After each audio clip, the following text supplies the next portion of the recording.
Pocket FM. To unlock all the episodes, click the link in bio. My arm has begun to develop dragon scales, and I feel really powerful. My bullies are now afraid of me, and even my ex wants me back. But they are all wondering, how did I become so strong? It all began the day I caught a girl in my arms. Jacob was reading in the orchard when dark clouds rolled in. He looked up and saw a girl plummeting from the sky directly above him. Before he could move away, she landed on him, and their lips touched forcefully. A small, jelly-like object fell from her mouth and went straight down Jacob's throat. Before he knew it, it was in his stomach. The mesmerizingly beautiful girl steadied herself and slapped Jacob hard on the neck. "Hey, what was that for? I saved your life," Jacob yelled, but she was already running away. Jacob slowly got up and felt his whole body aching from the impact. Great, the first girl I ever kissed punches me right after, he thought, then looked up again at the dark clouds. But where did she come from, and how is she okay after falling from up so high?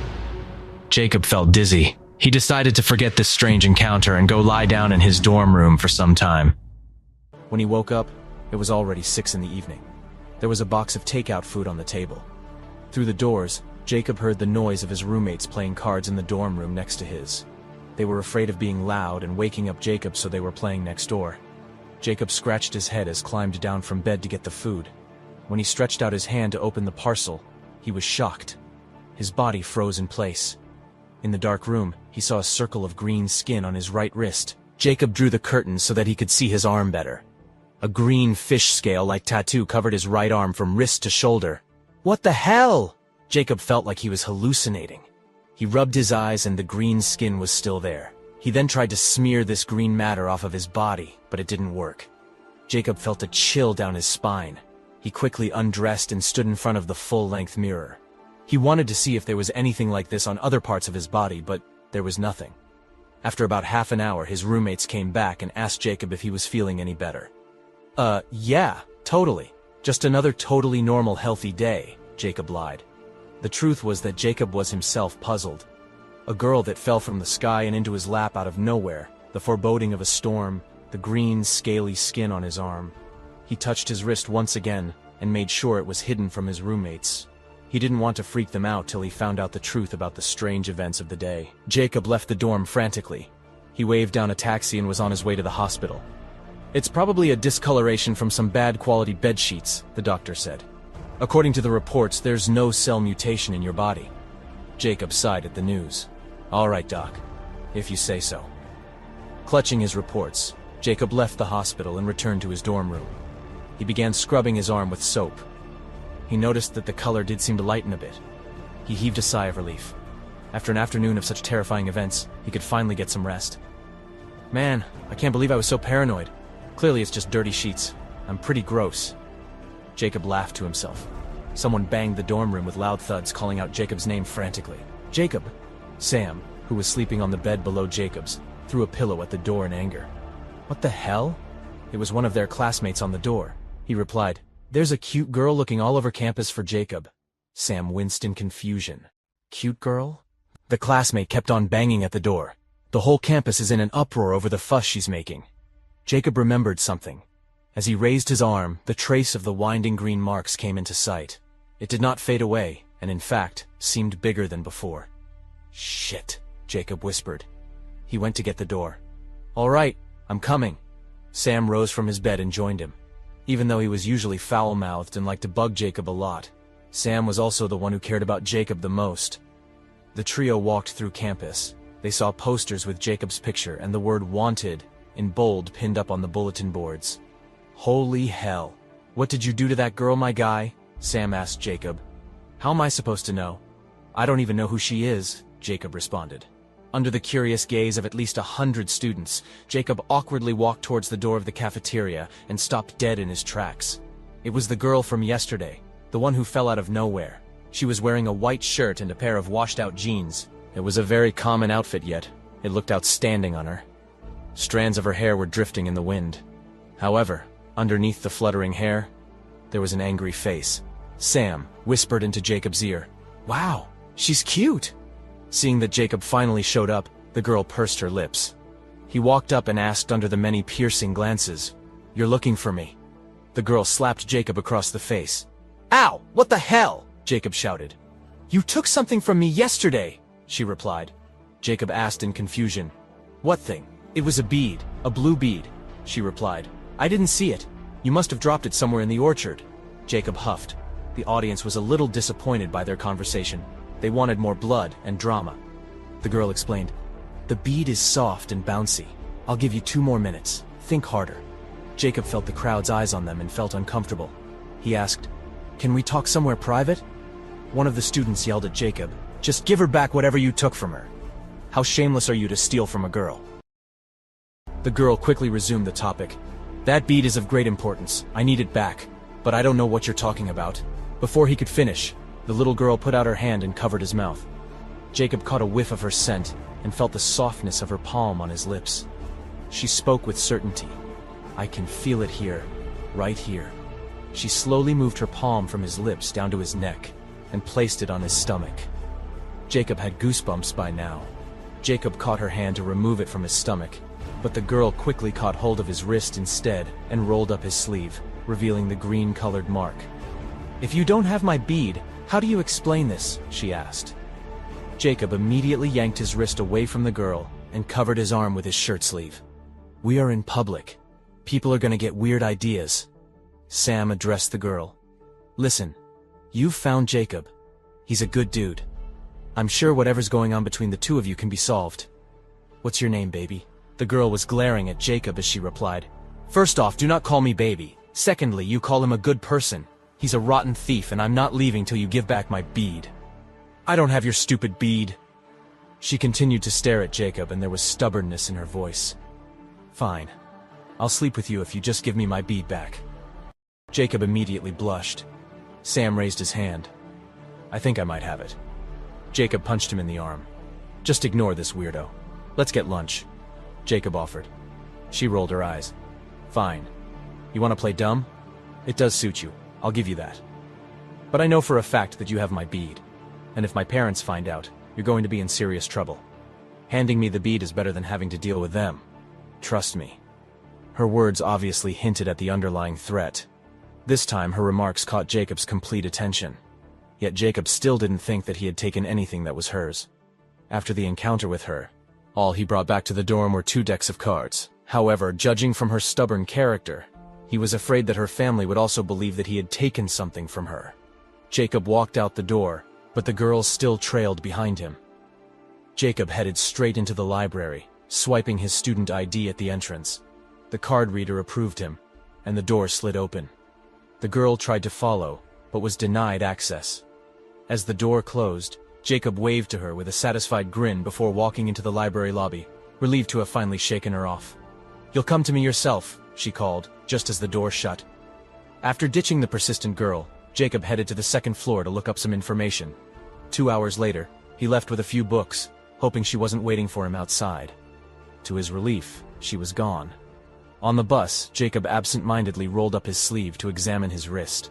The green marks were faint now, but still resembled dragon scales. He'd scrubbed them so hard they'd paled. If his grandma saw, she'd think he'd gotten a tattoo. He grabbed his bag and got off the bus and arrived at his family's cottage in Sturgeon Bay. Exhausted, Jacob pushed open the gate and called out, "Grandma!" A kind woman welcomed Jacob with a big, wrinkly smile. "Jacob, welcome home. How come you're so late today?" "I have an assignment due next week. Had to cram a bit before I could leave." Following his grandma inside the house, Jacob asked, "How was your week, Grandma?" Grandma answered with a chuckle. "Business as usual. Did some cleaning around the house, took some walks along the beach, tended to the flowers and the lawn." Jacob helped his grandma prepare dinner. As he chopped vegetables, he asked, "Grandma, this is kinda random, but do you know anything about dragons?" Grandma seemed to be interested in this topic, and her eyes lit up as she began talking. "Dragons? Oh, I have lots of dragon stories. Apparently some residents of Wisconsin had frequent encounters with real dragons back in the day." Jacob couldn't believe his ears. "Wait, real dragons?" "Yes. Actually, I saw one myself. I was in my 20s working in the field. A storm had come upon us out of nowhere. My good friend and I were trying to find a place to shelter ourselves. Then, this huge dark cloud suddenly descended to a low altitude. Very strange, I thought. As his grandma mentioned the clouds and the change in weather, Jacob's heart sank. His grandma spoke quietly. The lightning flashed, and in that moment, I swear I saw the shape of a dragon moving inside the cloud. It was beautiful. Jacob wondered if dragons really do exist, and if so, was his green mark somehow connected? Snapping out of her reminiscence, Grandma asked Jacob, "Why the sudden interest in dragons?" "What? Oh, just curious." Retracting his surprised expression, Jacob lowered his head and continued to chop vegetables. Grandma continued, "According to legend, there's a dragon palace somewhere nearby. Obviously, most people think of that as just a myth. Why doesn't anyone see them now?" Jacob asked. "Who knows? Could be due to the change of environment. With the deterioration of the environment, many creatures have gone extinct or migrated elsewhere. Why would dragons be an exception?" Grandma's response had left Jacob speechless. Alone in his room, Jacob felt wide awake. He opened the window and gazed up at the starry sky. Coupled with the sound of waves from far away, he thought about the story his grandmother told him. Lifting his wrist, the green-colored imprint was still evident on his arm. The more he looked at it, the more he felt that the pattern resembled dragon scales. "I'm probably overthinking this. There's no way I'm turning into a dragon." He closed the window, turned off the light, and proceeded to sleep. The next morning, he took the bus back to the city. The salty sea wind was blowing through Jacob's hair as he smiled to himself. Such a peaceful day after all the chaos. Once at his dorm, Jacob realized he wasn't feeling as tired as he usually does after visiting home. He had walked with a heavy backpack, spent all day helping out his grandma, and took a long bus ride. Why wasn't he tired after doing so much? In fact, he was feeling energetic. It was great to feel this way, but strange too.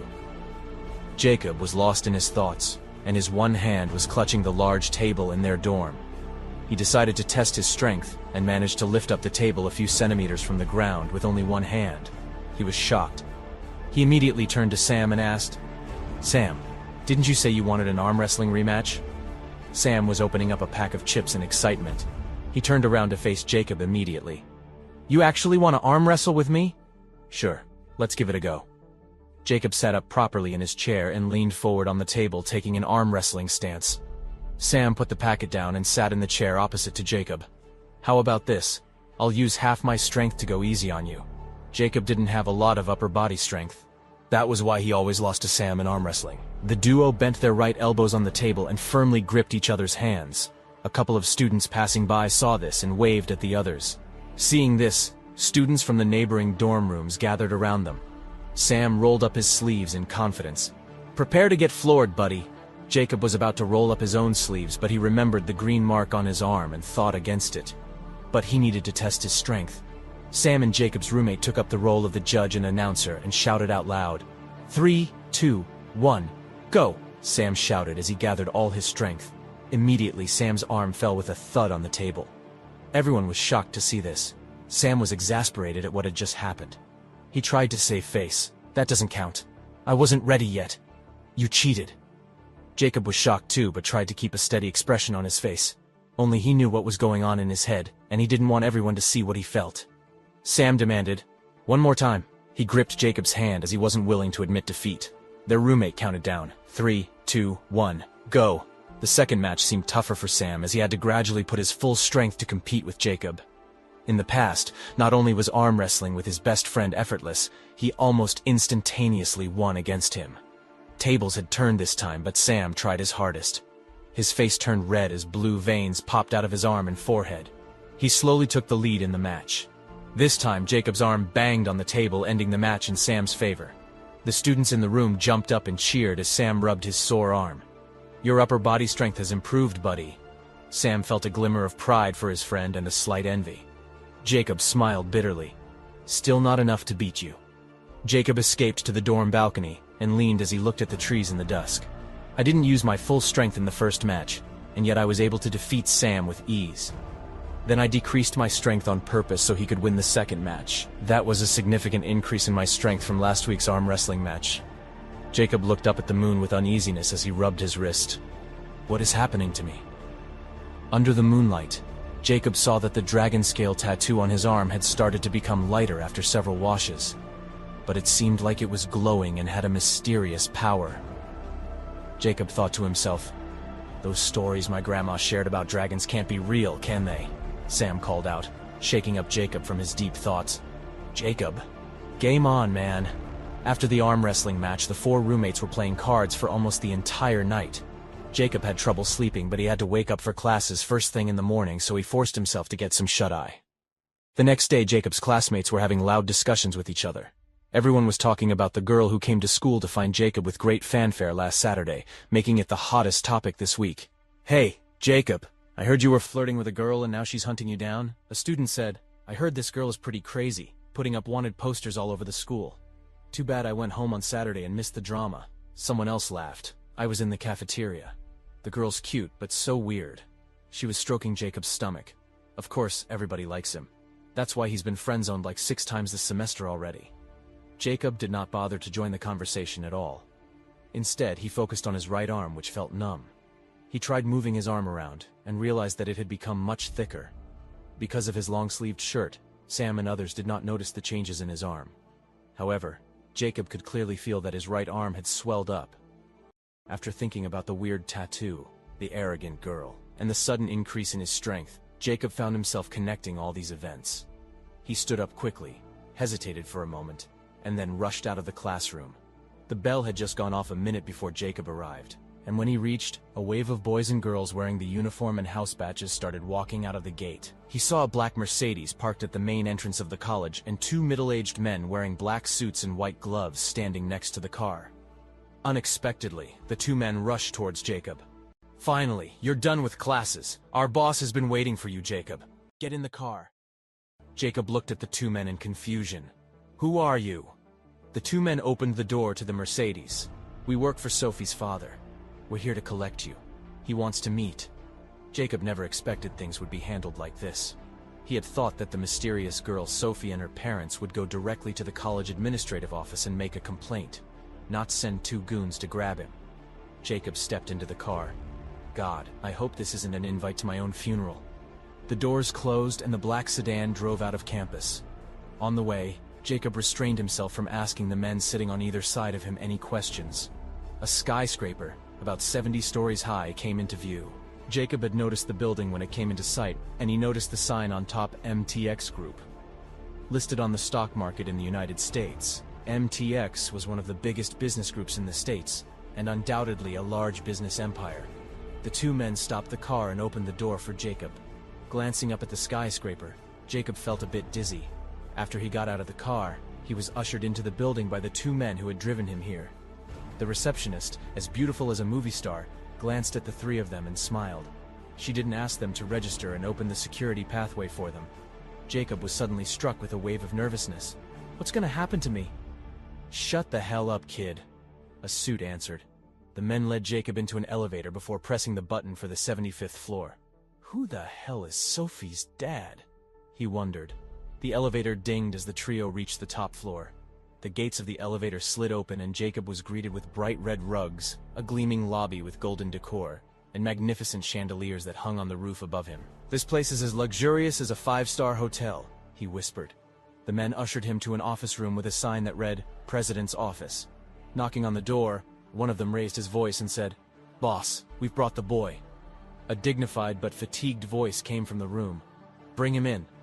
The man opened the door and ushered Jacob into the room.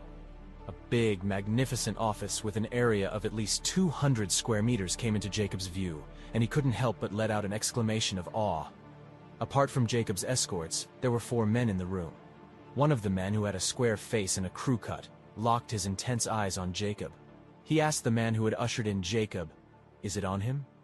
The man answered carefully, It is. I can feel it. The man who seemed to be the president looked sternly at Jacob. Sophie told me everything. I wouldn't cause you any trouble if you just hand the bead over now. Jacob spoke, grinding his teeth. I told her everything. I don't have it. Without further ado, the square-faced man spat out 2 words, Search him. 4 men jumped out and quickly grabbed Jacob's arms and shoulders, while the men who brought Jacob here began to frisk him in a very professional manner. Jacob knew he had fallen into their trap, but he was sure they could do nothing to him when they found nothing on him. Just as he predicted, the man found nothing when he finished the first round of searching. When he began the second round, his professional frisking became rough and intrusive. Suddenly, the man raised his head in panic. "Master?" The square-faced man was enraged within seconds. "How many times do I have to tell you? It's not master, it's boss." "Yes, master. I mean boss." The man pointed at Jacob. "Sophie's item. It's in his stomach." The square-faced man froze while the others' faces also changed expressions. After thinking for a few minutes, the square-faced man said, "Summon the elders." All the men in the room walked out. Only one was left standing beside the square-faced man. The man told the escort standing beside him, "Pick up Sophie from her school." "Yes, boss." The man followed the order and was out of the room promptly. The square-faced man gazed at Jacob and asked, "My name is Draken. What's yours?" Jacob." The man continued, "Jacob, you seem to be a good man. Unfortunately, you might have to stay here a little longer. Things just got complicated." Jacob's face didn't reveal how he felt as he replied, "Okay." Draken pointed at the seats beside him. "Please, take a seat." Jacob walked over and sat on a leather sofa. Through the glass of the room, he had a complete view of the city and even a glimpse of the sea in the distance. About half an hour later, people began to rush in. They all looked confused and anxious. A little later, accompanied by a man, Sophie walked in. She saw Jacob. She snorted with contempt. "Oh, great. Him." "Sophie, don't be rude to our guest. After all, this chaos is your responsibility." Draken sneered. Sophie pursed her lips, looking defiant. After looking around, Draken spoke with a tense expression on his face. "Since everyone's here, let's begin the meeting." A partition door opened automatically, and a small conference room came into sight. As everyone began to seat themselves in the conference room, Draken turned to Jacob and said, "Please wait here. We'll be back shortly." Jacob had no choice but to nod his head in agreement. He just hoped those people could find a way to take the bead out of him without surgery. In the conference room, Draken sat at the head of the table. "The reason I summoned you to this meeting is because Sophie lost her core to a mortal. Last Saturday was Sophie's first time creating the rainfall. Elder Liam was supposed to assist her, but Sophie left Elder Liam's side to practice on her own, breaking the rules and losing her core to a mortal." A man with bushy eyebrows spoke. "If a human took it, we can just take it back. If it was that simple, I wouldn't have summoned you here." "The mortal has swallowed Sophie's internal core," Draken continued. "Sophie's core has not had time to mature and is very small. When she fell, it was knocked out of her and dropped into the mortal's mouth by accident." Looking at each other, the elders began to talk in low voices. What a freak occurrence. A mortal swallowing an internal core has not happened in 1,000 years, and that was never done by accident. "Elders, how should we resolve this problem?" Draken asked. After some consideration, Elder Liam spoke up. "This matter is quite serious. Without her internal core, Sophie can't transform into a dragon. Besides, according to the ancient records, members of our tribe can't live for more than 5 years after the loss of their internal core." Elder Liam warned, "There is a possibility she may extend her life or even grow another internal core with the help of miracle herbs, but Miss Sophie is too precious to take the risk." The man with bushy eyebrows and big eyes stood up abruptly. "Is it in the stomach of the mortal sitting outside? Then simply bring him in here and cut open his stomach. Problem solved." Ignoring Elder Bruce, Draken turned to the other elders. "How about the rest of you? Do you have any saner suggestions?" Meanwhile, another elder stood up. "There's one solution that can solve both purposes. We won't have to kill the mortal, and Miss Sophie has the highest chance of survival." Draken spoke with eagerness in his tone. "Tell us." Elder Liam walked to Draken, made a book appear out of thin air, and placed it in Draken's lap. The book was titled, The Chosen One. All the others in the room were left spellbound. Draken said, "I thought we were never to bring this book out into the mortal world unless the time was right." The elder nodded. "I think the time is here. The last time we saw a mortal come in close proximity to a dragon core, it didn't end well. But it looks like Jacob has been able to absorb the dragon core. That means he might have an affinity for cultivation. If he were to learn, he could then use the core to transfer some dragon essence to Miss Sophie to sustain her at no risk to her." Draken thought for a while, then said, "Let's see how he responds. That will decide his fate. If not, then the boy must die." Draken signaled one of the suits standing at the door to bring Jacob inside the conference room. Jacob's mind was a bit numb, so he was waiting for the elder to speak first. He took a seat opposite Jacob and said kindly, "You may call me Grandpa Liam. Are you feeling lost?" "Yeah, somewhat, I guess," Jacob said. You will experience many new things in the coming future, Jacob. There is an ancient prophecy mentioned in the Holy Dragon scriptures about a mortal becoming a dragon king, and we think it's coming true. Jacob's face turned pale as he thought about the candy-like object he had swallowed. The elder continued, "We think you are the mortal who will rule the Dragon Kingdom." "Me? A ruler?" Confusion was evident on Jacob's face now. Elder Liam grabbed the ancient book he had presented Drakon with earlier and placed it in Jacob's hand. "Inside, you will find a set of cultivation techniques. You must start practicing immediately. You need to tap into your dormant powers. You have only 24 hours before the core recognizes you're immortal and bursts inside your stomach." "But how am I supposed to do that in 24 hours?" Jacob murmured. "And what I'm about to tell you next isn't up for discussion. You will need to marry Miss Sophie because the only way you can transfer the core back to her is by sleeping with her. Mr. Draken has already approved of you as his son-in-law, and I don't think you want to find out what can happen if you say no. So I'm going to die if I don't grow stronger within 24 hours, and I will be killed by Mr. Draken if I don't marry Sophie. Is Jacob really the chosen one? Will he agree to becoming Draken's son-in-law? Can he stay alive by realizing his true potential and learning how to cultivate within 24 hours? To find out, listen to My Dragon Princess on Pocket FM app. Download in the next 30 seconds to listen for free.